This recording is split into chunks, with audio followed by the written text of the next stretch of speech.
दिवस के अवसर पर यहां पधार कर आपने हम सबका गौरव। तो झारखंड के खूंटी से प्रधानमंत्री नरेंद्र मोदी को आप सुन रहे थे। तीसरा जनजातीय गौरव दिवस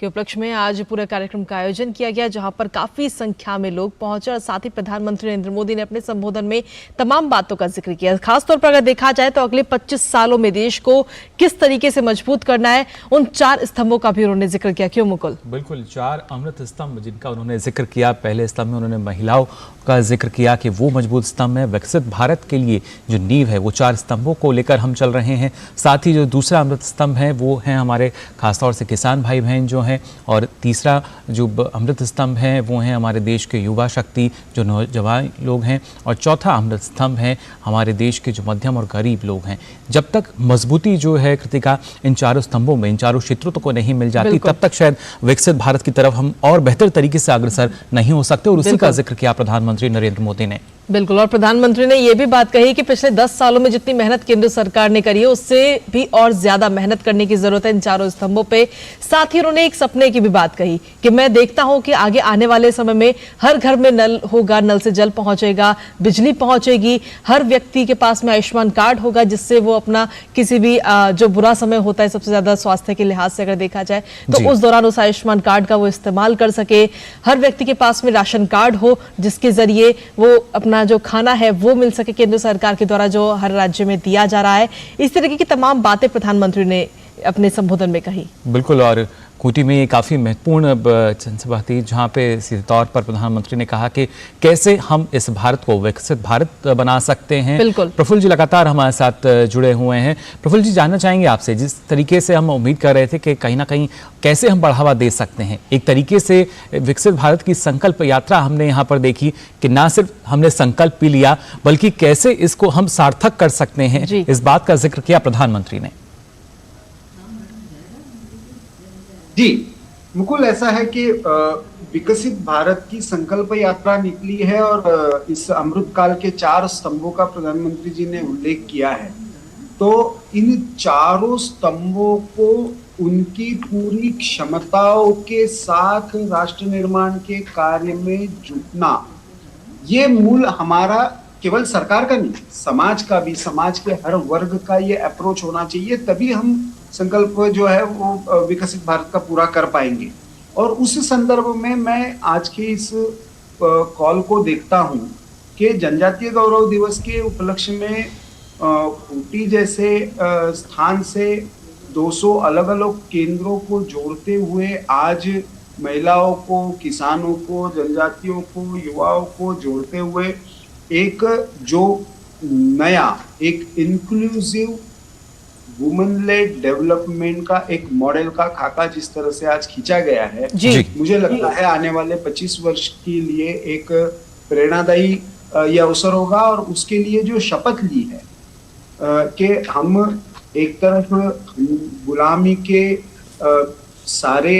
जो हमारे मन मस्तिष्क पर लक्षण हैं उनसे हम एक अपने आप को मुक्त करेंगे, दूसरी तरफ हम राष्ट्र के गौरव के जो प्रतीक है, जो हमारे स्वतंत्रता सेनानी हैं, हमारे सैनिक हैं, उनके प्रति भी एक तरह से सम्मान का व्यवहार करेंगे। ये दोनों, उनके प्रति ये कृतज्ञता रखना, मैं मानता हूँ ये दोनों परस्पर पूरक प्रक्रिया है, क्योंकि जब तक हम डीकॉलोनाइज नहीं हो जाते, गुलामी के जो अंश है उससे मुक्त नहीं हो जाते, तब तक हम पूरे अर्थ में हमारी स्वाधीनता का जो मूल उद्देश्य था, जिसके लिए बिरसा मुंडा जैसे लोग लड़े थे, वो मुझे लगता है पूरा नहीं होगा। जी प्रफुल्ल, और खासतौर से प्रधानमंत्री ने यहाँ जिक्र किया कि किस तरीके से जो भेदभाव है हमें उसको दूर करना चाहिए। जब हम सामाजिक न्याय की बात करते हैं तो कैसे उसको चरितार्थ कर सकते हैं, बराबरी का जो दर्जा है वो हर जगह हमें देना चाहिए। जी, 2 शब्दों के 2 संकल्पनाओं के बारे में विशेषता उन्होंने चर्चा की, चाहे सामाजिक न्याय हो चाहे सेकुलरिज्म हो। हमारे यहाँ पे ये दोनों संकल्पनाएं राजनीति करने के लिए, वोट बैंक की राजनीति करने के लिए, विशिष्ट समुदायों को अपने राजनीतिक स्वार्थों के लिए उपयोग करने के लिए केवल इन शब्दों का प्रयोग किया गया। लेकिन वास्तव में सामाजिक न्याय है तो इक्विटेबल डिस्ट्रीब्यूशन, वो सहभागिता के आधार पर समाज में समान अवसर अलग अलग वर्गों को और उनका इस राष्ट्र की विकास प्रक्रिया में योगदान उसको भी रिकॉग्नाइज करना, ये प्रक्रिया कहाँ से शुरू होती है? तो हम इतिहास को कैसे देखते हैं, जो ये मानते हैं ना कि भारत का इतिहास तो 1947 के बाद ही शुरू हुआ, भारत तो एक यूनियन ऑफ स्टेट्स है, भारत तो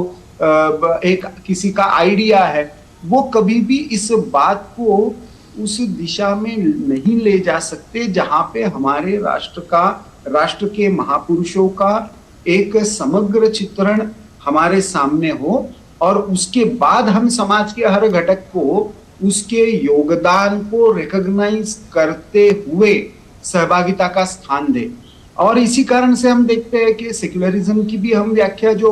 डिस्टॉर्टेड है वो करते हैं, सामाजिक न्याय की भी राजनीति करते हैं, तो उसमें भी विशिष्ट जाति के प्रभाव की ही केवल राजनीति करते हैं। तो मुझे लगता है कि बिरसा मुंडा जैसे स्वतंत्रता सेनानी इस बात के लिए नहीं लड़े थे कि हमको इस तरह का सामाजिक न्याय जहाँ पे एक जाति का केवल प्रभुत्व हो या पिछड़ी जाति है तो पिछड़ी जाति में भी कोई एक ही जाति हो जिसको सारे लाभ मिले, तो मुझे लगता है संविधान की जो आत्मा है, आने वाले समय में हम संविधान दिवस भी मनाएंगे जी, तो हमको संविधान के जो मूल्य है उसके पीछे की सही में भावना समझते हुए समानता और बंधुता, इन दोनों बाबा साहब आम्बेडकर ने जैसे कहा था, इनको साथ में मेल जोड़कर चढ़ना है। तो मुझे लगता है इन संकल्पनाओं को सही अर्थ में चरितार्थ करना होगा। बिल्कुल, चलिए बहुत बहुत शुक्रिया प्रफुल्ल केतकर जी, हमारे साथ जुड़ने के लिए, अपना कीमती समय यहाँ पर डीडी न्यूज़ को देने के लिए बहुत बहुत धन्यवाद आपका। तो जिस तरीके से आज पूरा कार्यक्रम रहा, प्रधानमंत्री नरेंद्र मोदी ने अपने संबोधन में तमाम बातों का जिक्र किया, साथ ही उन्होंने कहा कि आज की तारीख में विश्व में भारत किस तरीके से पहचान बना रहा है, किस तरीके से आगे बढ़ रहा है और जिसको देख करके बाकी जो देश हैं वो हैरान भी हैं, चौंक भी रहे हैं। इसी के साथ फिलहाल विकसित भारत संकल्प भारत यात्रा के इस खास कार्यक्रम में आज हमारे साथ इतना ही। मुझे, मेरे सहयोगी मुकुल और हमारी पूरी टीम को दीजिए अनुमति और ब्रेक के उस पार देखिए हमारा खास कार्यक्रम मिड डे प्राइम। नमस्कार।